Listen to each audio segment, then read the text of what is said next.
একটা বাটির সাহায্যে কিভাবে একটি সিম্পল ডিজাইনকে গর্জিয়াস করে তোলা যায় আজকের ভিডিওতে আমি সেটাই আপনাদেরকে দেখাবো।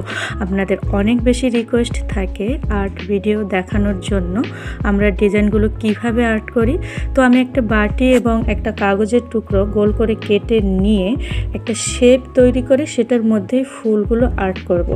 এটা আমি খালি হাতেও আর্ট করতে পারি, জাস্ট যারা নতুন আর্ট করা শিখতে চাচ্ছেন তাদের জন্য এই পদ্ধতি।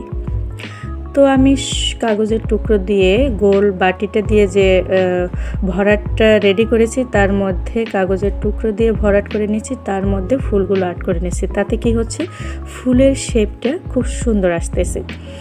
আপনি চাইলে হাত দিয়েও করে নিতে পারেন, তাহলে অনেক সময় হয় কি ফুলগুলো একটা ছোট বড় হয়ে যায়।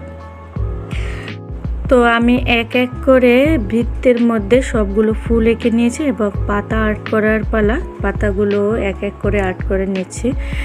দেখেন পাতাগুলো দেওয়ার পরে পুরো ফুলটা মানে কত সুন্দর করে ফুটে উঠেছে। প্রত্যেকটা ফুল আমি এভাবে আর্ট করে নিব।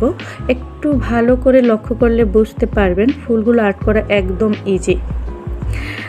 এই ডিজাইনটা করার পর কতটা সুন্দর লাগে। মাঝখানে যে আমি বক্সগুলো করে নিয়েছি, আমি 5 ইঞ্চি করে বক্স নিয়েছি, আপনারা চাইলে ছোট বড় করে নিতে পারেন। সেই সাথে 3টা মাঝখানে রেখা টেনে নিয়েছি। এগুলোর মধ্যে চেন 4 দিয়ে কাঁথাগুলো তৈরি করব। আর মাঝখানে যে ফুলগুলো আর্ট করেছি এগুলো ভরাট পাতা 4, যেটাকে বলি লিফ স্টিচ বলা যায়, এগুলো দিয়ে কাজ